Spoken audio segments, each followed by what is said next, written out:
नमस्कार, आप देख रहे हैं अर्ली एक्सप्रेस न्यूज़ और मैं हूं अरुण त्रिसल। इसी महीने का एक मामला जो कि मक्खन दीन से जुड़ा हुआ मामला है और बिलावर से है, उस पे हम आज जो है बात करेंगे और हमारे साथ वकला साहिबान जो हैं यहाँ पर आए हुए हैं, उनसे पूछेंगे कि आज ये कठुआ क्यों आए हुए हैं और वकला साहिबान के साथ जो है मक्खन दीन का परिवार भी जो है वो मौजूद है। सबसे पहले तो हमारे साथ एडवोकेट अप्पू जी हैं। मैडम, सबसे पहले हमें आप ये बताइए कि आज मक्खन दीन के मामले को लेकर आपको कोर्ट में क्यों आना पड़ा?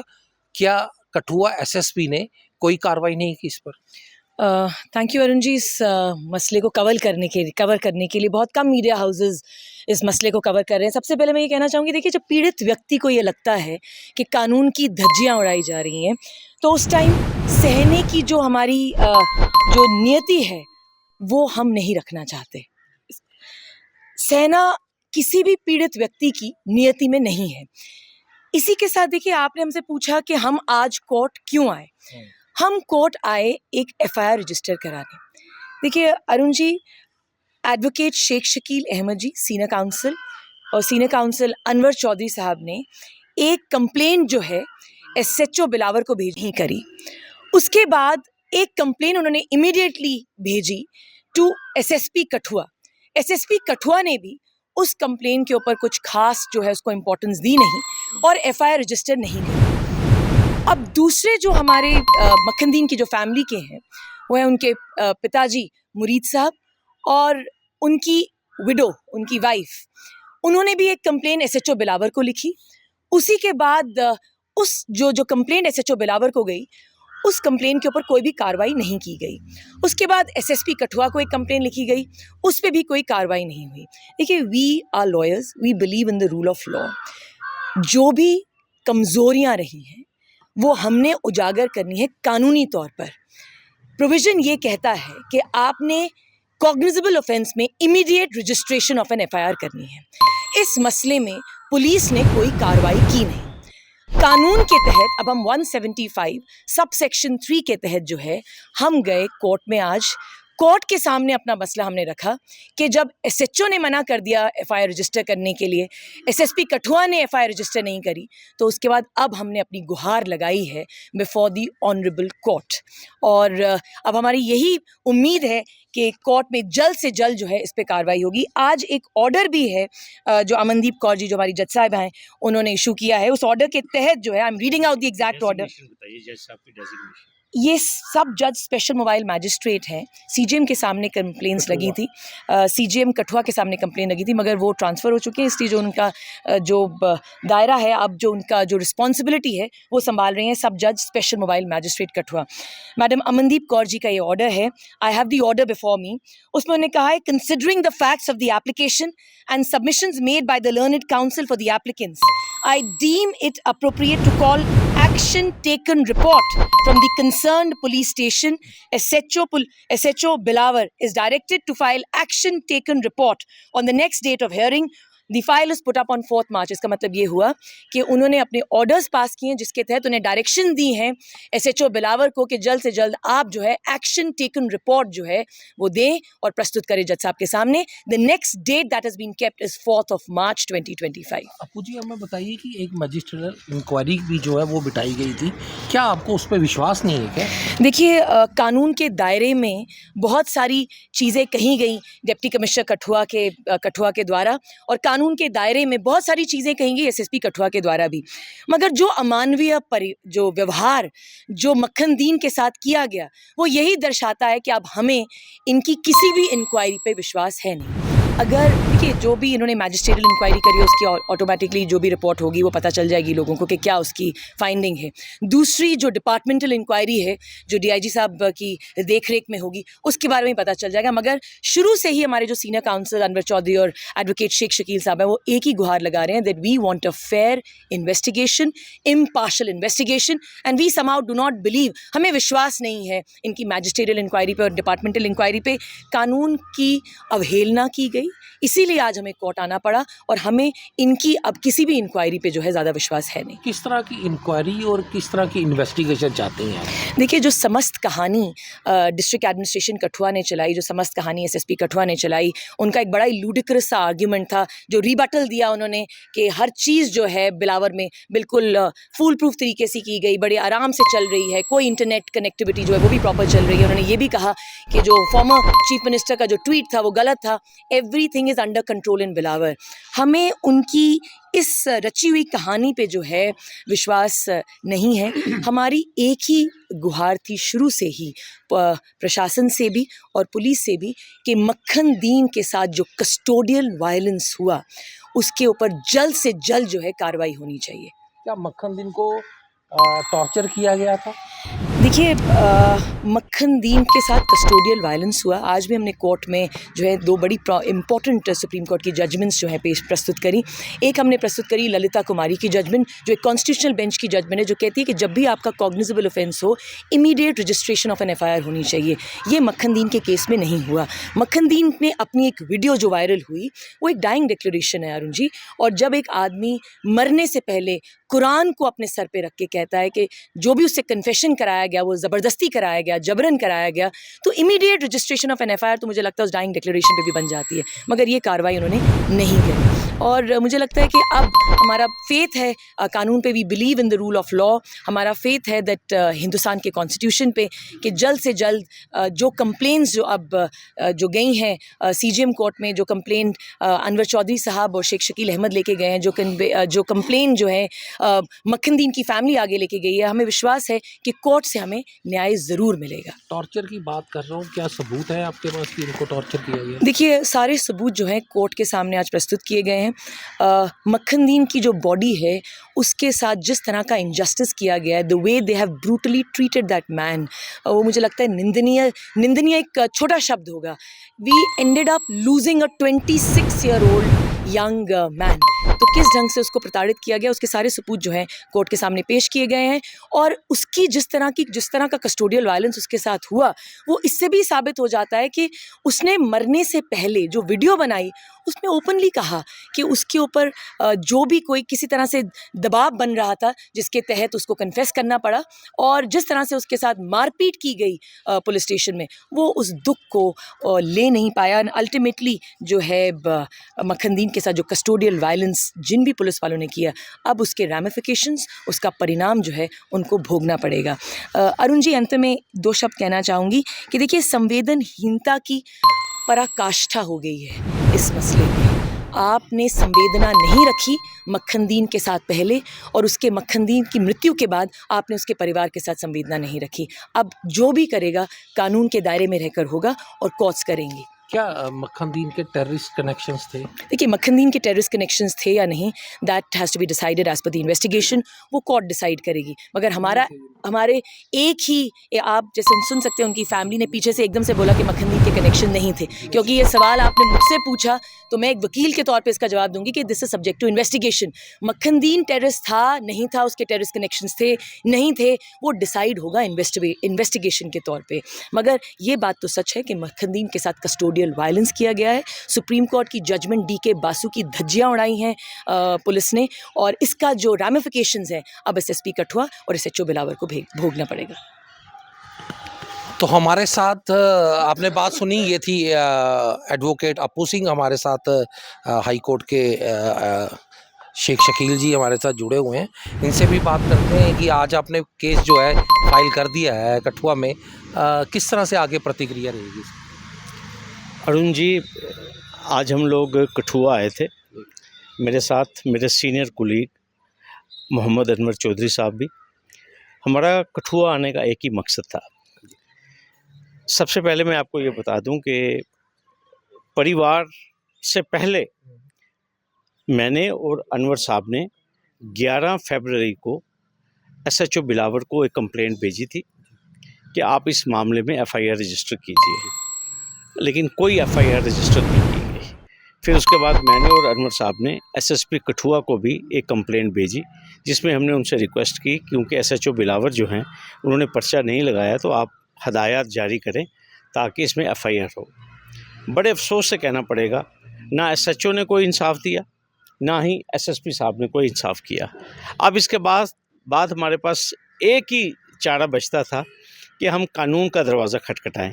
तो अकॉर्डिंगली आज हम लोगों ने, और मुझे इस बात की बड़ी बेहद खुशी है कि हमारी नुमाइंदगी जो है आज कोर्ट में, वो हमारे यंग लॉयर, बड़ी एमिनेंट आवाज़ अपू सिंह सलाथिया जी ने बात रखी। स्पेशल मोबाइल मजिस्ट्रेट सब जज मैडम अमनदीप जी की अदालत में कोई आधे घंटे से ज़्यादा ये केस की सुनवाई हुई है और कोर्ट ने इस मामले की सीरियसनेस को देखते हुए, एक तो कंप्लेंट हमारी थी, दूसरी कंप्लेंट जो थी वो मक्खनदीन के वालिद ये मोहम्मद मुरीद जो यहाँ पे अभी मौजूद हैं, इन्होंने की है, और उनकी बहू जो मक्खनदीन की बीवी है जूना बेगम, दोनों कंप्लेंट्स को क्लब करके इसमें हेयरिंग हुई है और एक डिटेल आर्डर कोर्ट ने पास किया है। और एसएचओ बिलावर को कहा गया है कि वो तारीख आइंदा से पहले एक्शन टेकन रिपोर्ट फाइल करें, जिसका मतलब यही है कि उनको बताना पड़ेगा कि उन्होंने क्यों एफआईआर रजिस्टर नहीं की, क्या वाक़यात हैं, क्या हालात हैं। तो अगली सुनवाई जो है वो 4 को होगी। और अरुण जी, मैं आपको ये बता दूं, ये तमाम जो आज हम कोर्ट में आए थे, बेसिक मकसद हमारा यही था कि मक्खनदीन जो है जिसके ऊपर 3rd डिग्री टार्चर हुआ है, उसको इंसाफ मिले। इस मामले में एफआईआर रजिस्टर हो, जो दोषी पुलिस कर्मचारी हैं वो सलाखों के पीछे जाएं और खुलकर बात सामने आए कि सदाकत क्या थी सारे मामले की, इतना क्यों ज़रूरत पड़ी कि 3rd डिग्री टॉर्चर किया गया एक 26 साल के ट्राइबल लड़के के ऊपर। क्या देखते हैं, इंसानियत भी कहीं है? इतना बड़ा हादसा हो गया, किसी ने बोला नहीं, कोई आगे आया नहीं। आप आज यहाँ पे आए हैं मक्खनदीन को इंसाफ दिलवाने के लिए, लोगों को क्या कहना चाहते हैं? मैं लोगों से उम्मीद रखता हूँ कि जो मक्खनदीन के साथ हुआ, ये किसी के साथ भी ऐसा वाक़या जो है ये रोनमा हो सकता है। आज मक्खनदीन के साथ हुआ और कई सारे इस किस्म के वाक़यात जो हैं वो हो रहे हैं, लेकिन एक मैं महसूस करता हूँ as a student of law, एक डर का माहौल भी है। लोग पुलिस से डरते हैं, बात करते हुए भी लोग डरते हैं। और सबसे अफसोसनाक बात जो है अरुण जी, वो ये है कि हम लोगों को तकसीम भी किया गया है। मैं आपको बड़ी मज़ेदार बात बताऊंगा। और जिस तबके से मक्खनदीन का ताल्लुक़ है, उस कम्युनिटी के 2 मेंबर पार्लियामेंट्स हैं, इनके 7 एमपी हैं, कितने एक्स मिनिस्टर्स हैं, कितने एक्स लेजिस्लेटर्स हैं, कितने एक्स ब्यूरोक्रेट्स हैं, कितने एक्स एकेडमिशियंस हैं, कितने एडवोकेट्स हैं, कितने जजेस हैं, लेकिन मक्खनदीन के ऊपर बात करने के ऊपर लोग झिझकते हैं।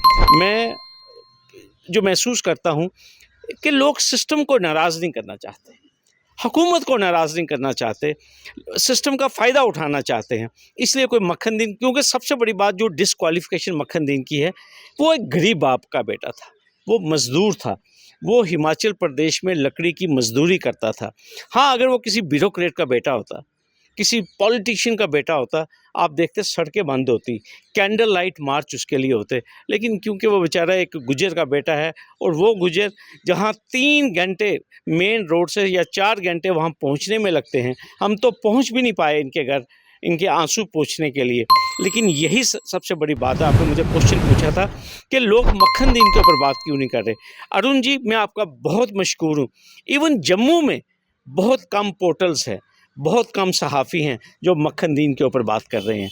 उसकी भी यही वजह है, क्योंकि उनको लगता है मक्खनदीन के ऊपर बात करेंगे पुलिस नाराज़ हो जाएगी, शायद एलजी ऑफिस नाराज़ हो जाएगा, शायद बड़े बड़े हुक्काम नाराज़ होंगे। लेकिन मेरी अपनी ये सोच है कि ऊपर वाला नाराज़ नहीं होना चाहिए। एलजी नाराज़ हो जाए तो कोई बात नहीं है, हमसे पुलिस नाराज़ हो जाए कोई बात नहीं है, लेकिन रूल ऑफ लॉ की हम बात करते हैं। और बार बार हमारे जो एलजी साहब हैं, जिनको मैं प्यार से महापुरुष कहता हूँ, वो एक ही बात कहते हैं, मैं जम्मू कश्मीर में आया हूँ रूल ऑफ लॉ को एस्टैब्लिश करने के लिए। एक बयान तक जो है ना, वो हमारे एलजी साहब का नहीं आया। अच्छा, मैं आपसे ये बात पूछूंगा, क्योंकि हम लोग कठुआ डिस्ट्रिक्ट के हैं, हम लोग ऐसे फार फ्लंग एरियाज़ में कवरेज के लिए जाते हैं। और जैसे इल्तिजा मुफ्ती भी जब इनके परिवार से मिलने आई थी, तो उसने ये बयान दिया था कि बिलावर में अक्सर ऐसा होता है कि यहाँ पे बहुत कुछ होता है पर उसका जो है आगे कुछ भी जो है ना तो कहीं एफआईआर होती है, ना कोई कुछ होता है, ना कहीं पे रिपोर्ट लिखी जाती है। उस पे आपका क्या कहना है? कितना डर, कैसा माहौल जो है उस एरिया में जो है वो बनाया गया है? देखिए, पुलिस, मैं ये नहीं कहूँगा तमाम पुलिस के ऊपर मैं इल्ज़ाम नहीं लगाऊंगा, लेकिन some black sheeps are there who are collection agents in police department, जो अब क्लेम करते हैं, एलेज करते हैं कि हम अपने सीनियर्स के नाम पे पैसे इकट्ठे कर रहे हैं, और मिलिटेंसी के नाम के ऊपर यहाँ मासूम लोगों को प्रताड़ित किया जा रहा है, उनको टॉर्चर किया जा रहा है, उनके ऊपर पीएसए लगाए जा रहे हैं।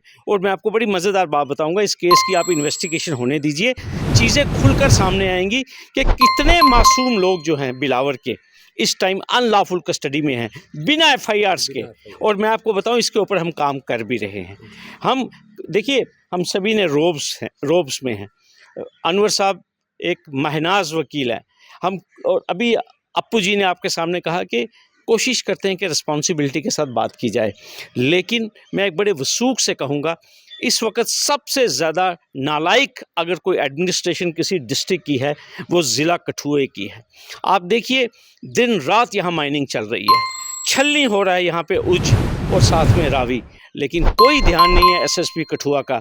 आप देखिए, यहाँ पे डिप्टी चीफ मिनिस्टर खुद आए थे, उन्होंने कंसर्न एक्सप्रेस किया था इलीगल माइनिंग के ऊपर। यहाँ पे बोवाइन स्मगलिंग भी चलती है और बहुत सारे मामलात हैं, लेकिन कोई कंट्रोल नहीं है। जम्मू की अखबारों ने ओपनली लिखा कि होशियारपुर में जाकर जो है माल इकट्ठा होता है, मुझे, और कोई उसका कोई ये कॉग्निजेंस नहीं लिया गया, उस अखबार को पूछा नहीं गया, कोई हमारे डीसी साहब ने कोई डेफेमेशन की कंप्लेंट फाइल नहीं की।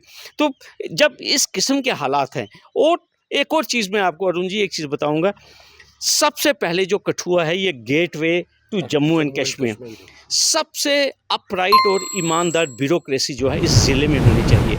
और बड़े अफसोस से कहूँगा कि सबसे ज़्यादा नालायक जो ब्यूरोक्रेसी है वो यहाँ पे है। एक चीज़ और, ये जो कॉन्स्टिट्यूएंसी है पार्लियामेंट्री, ये हमारे सन ऑफ द सॉइल जो डॉक्टर जितेंद्र सिंह हैं, जो अभी पीएमओ में मंत्री हैं, ये उनकी कॉन्स्टिट्यूएंसी है, वो हमारे बड़े भाई हैं, हम उनकी तरफ भी देख रहे हैं।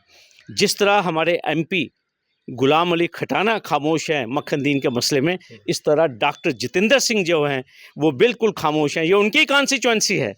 ये बूढ़ा वालिद ये देख रहा है कि किस दिन डॉक्टर जितेंद्र सिंह ट्वीट करेंगे, लेकिन डॉक्टर जितेंद्र सिंह का कोई ट्वीट नहीं आया, कोई कंपनसेशन नहीं, कोई एक्स ग्रेशिया, कोई SRO 43 की अनाउंसमेंट जो है वो, कोई भी ऐसी अनाउंसमेंट ना जम्मू कश्मीर की सरकार की तरफ से, ना यूनियन मिनिस्टर ने कोई आश्वासन दिया है। क्या कसूर है? मैं फिर वही चीज़ कहूँगा, कसूर क्या है इन लोगों का? इन लोगों का यही कसूर है कि ये गरीब है, इन लोगों का यही कसूर है कि हमारे कठुआ की जो एडमिनिस्ट्रेशन उन्होंने लेबल कर दिया कि ये इनके मिलिटेंट्स के साथ ताल्लुकात है। बहुत आसान है, कोई बड़ी बात नहीं है। कल ये कहेंगे कि शेख शकील ओवरग्राउंड वर्कर है, क्यों? क्योंकि वो मक्खनदीन की बात कर रहा है, कोई बड़ी बात नहीं है, ये कह भी देंगे।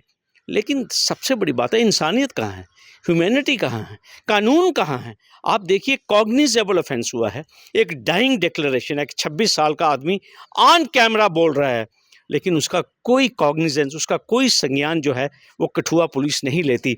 और सुप्रीम कोर्ट की जो कॉन्स्टिट्यूशन बेंच जजमेंट है ललिता कुमारी, जो ये कहती है कि कोई भी कंप्लेंट अगर कॉग्निजेबल ऑफेंस को डिस्क्लोज करेगी, उसके ऊपर मैंडेटरी हो जाता है एफआईआर लगाना, और अगर एसएचओ या ऑफिसर एफआईआर नहीं लगाएगा तो डिपार्टमेंटल कार्रवाई की जाएगी। लेकिन क्या कोई रिस्पेक्ट है कठुआ में कानून की?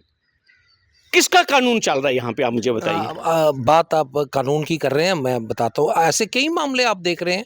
इसी साल 2025 जब से चढ़ा है ये, जैसे अभी बसोली का मामला जो है वो सामने आया, एक बेटी जो छोटी गैंग रेप हुआ है, वो मामला जो अभी चल रहा है, उसमें लोग सड़कों पर हैं और इंसाफ नहीं मिल रहा। 2 जो उन्होंने पकड़े हैं और एक जो है वो गायब है, तो पुलिस जो है वो सो रही है और लाठीचार्ज जो है उन लोगों पे किया जा रहा है। मेरा पूछना है आपसे, क्या डेमोक्रेसी का कत्ल हो रहा है? बिल्कुल हो रहा है। आप मुझे बताइए, जो विक्टिम हैं वो सड़कों पे हैं, वो 3-3 घंटे नेशनल हाईवे ब्लॉक कर रहे हैं। क्या कह रहे हैं कि एक माइनर डॉटर कठुआ की, जिसका गैंग रेप हुआ, और रेपिस्ट जो हैं वो उसके बाद उसकी वीडियो बना रहे हैं। ये कठुआ में हो रहा है। और फिर उसके बाद जो इंसाफ लेने आ रहे हैं कि 2 महीने से तीसरा जो एक्यूज़ है वो अरेस्ट क्यों नहीं हो रहा, तो जो डिमांड कर रहे हैं उनको आप हवालात में डाल रहे हैं, उनके ऊपर लाठी चार्ज कर रहे हैं। ये कौन सी एडमिनिस्ट्रेशन है शोभित सक्सेना जी, ये ज़रा हमें बताइए तो सही। और फिर उसके बाद इन लोगों का संरक्षण किया जा रहा है, इन लोगों को एक ऑर्गेनाइज्ड प्रोटेक्शन दी जा रही है कि आप गलत काम करते चलो। और बड़े अफसोस से मुझे कहना पड़ेगा कि हमारे एलजी साहब, जिनके पास अभी लॉ एंड ऑर्डर है, हमारी एमएचए जिनके पास जम्मू कश्मीर का लॉ एंड ऑर्डर है, कि आपने इसलिए यूट्यूब बनाया था कि इस किस्म का लॉलेसनेस का नंगा नाच होगा यहाँ हमारे जम्मू कश्मीर में। ये कौन सा रूल ऑफ लॉ, मुझे बताइए। ज़िला कठुआ की मैं बात कर रहा हूँ। आप देखिए, एक शख्स जो अपने आप को कस्टोडियल टॉर्चर से तंग आकर अपने आप को जहर खा के ऑन कैमरा, 5 तारीख को उसकी वीडियो जो है वो पब्लिक होती है, वायरल होती है। आज आप देख लीजिए 28 हो चुकी है और कल 1 मार्च शुरू होने वाला है। कोई एफआईआर नहीं, कोई संज्ञान नहीं, और ऊपर से रिबटल क्या दिया जा रहा है कि वो मिलिटेंट था। आप मुझे बताइए, अगर वो मिलिटेंट था तो उसको आपने घर क्यों भेज दिया? क्यों भेज दिया आपने घर में? आपने तो उसको और उसके पूरे परिवार को हवालात में डालना चाहिए था, उनके खिलाफ कार्रवाई करनी चाहिए थी। लेकिन जो मक्खन दीन के जिस्म के ऊपर जो टार्चर के निशान है, जो 4 तारीख पूरी रात को पुलिस वालों ने उसकी छाती के ऊपर चढ़ के जो जुल्म किया है, सही कहा आपू जी ने, अब इसका फैसला जो है वो अदालत करेगी। हमारे सीनियर एडवोकेट अनवर चौधरी जी हैं, उनसे बात करते हैं। क्या समझते हैं आप कि आज जैसे कि फाइल मक्खन दीन को जो है इंसाफ कितनी जल्दी जो है वो मिलना चाहिए? जितनी जल्दी हो सके मिलना चाहिए। और यहाँ जब ये वाक़या हुआ, ये जुर्म हुआ इन लोगों के साथ, तो इन लोगों को उस गांव से बाहर नहीं आने दिया। और जो लोग आखिरी रस्मात पे जा रहे थे, जनाजे पे या उनके आखिरी रस्मात पे, उनको भी आने नहीं दिया और गाड़ियां रोक ली गई। और जो लोग इस कम्युनिटी से पुलिस वालों को नज़र आए, उनको गाड़ियों से नीचे उतार लिया। तो हमें ये एक एहतमाल हुआ कि इन लोगों को तो एक गांव में बंद कर लिया है, तो हो सकता है कि इन्हें कोई कानूनी चाराजोई करने की भी इजाज़त ना हो। हम इसीलिए मुतहर्रिक हुए और हमने कंप्लेंट शकील साहब ने और मैंने अपनी तरफ से दायर की, ताकि एक सिलसिला तो चले। अब तो खैर ये भी आ गए, तो वो 2 कंप्लेंट्स, 2 शिकायत हो गई, वो दोनों इकट्ठी हो गई, क्लब हो गई। उनके ऊपर अब अदालत ने आज, जैसा कि हमारी वकील अपू सिंह जी ने वहाँ बड़ा अच्छा आर्ग्यू किया, और अदालत ने ऑर्डर किया है कि एक्शन टेकिंग रिपोर्ट, यानी आपने अभी तक क्या कार्रवाई की है उसकी तफसील आप पेश कीजिए 4 मार्च तक। तो 4 मार्च को देखेंगे वो क्या कहते हैं।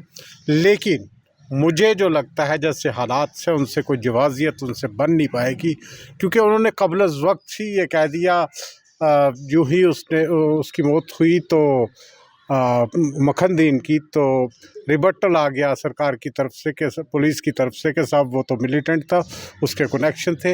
हमने यही पूछा कि जब उसके कनेक्शन थे, तो एक मुलज़िम से जब आप सबूत हासिल कर लेते हैं और फिर उसे छोड़ते कैसे हैं? और जब सबूत हासिल करते हैं तो उसका फ़र्द इंकशाफ बनता है, फ़र्द ज़ब्ती बनती है। क्या वो बनी? फिर आपने उसे गाँव के लिए छोड़ दिया कि जाओ वहाँ से दीगर जो टेलीफोन हैं वो भी लाओ, और उसे अकेला छोड़ दिया, और टेलीफोन वो खुद बरामद करेगा। टेलीफोन बरामद होने चाहिए थे 2 आज़ाद विटनेसेस के सामने, 2 आज़ाद गवाहों के सामने। उनके वहाँ दस्तखत होने चाहिए थे कि आप लोगों के सामने ये टेलीफोन इसने बरामद करवाए हैं। जिन टेलीफोन में कोई एतराज़ात वाली चीज़ें थी या कनेक्शन थे मिलिटेंट्स के साथ, तो ये तमाम तर वाक़यात जो हैं ये पुलिस के हक़ में नहीं जाते, और पुलिस यहाँ फ़िक्स होगी और पुलिस का कसूर है।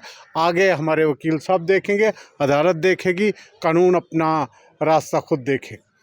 तो आपने सुना कि इन लोगों ने बिल्कुल साफ तौर पर कह दिया है कि मामला जो है अब कोर्ट में चले गया है, और कोर्ट ही जो है वो फैसला करेगी मक्खन दीन को जो है कितनी जल्दी जो है वो इंसाफ मिलेगा। आप देख रहे हैं अर्ली एक्सप्रेस न्यूज़ और मैं हूं अरुण त्रिसल।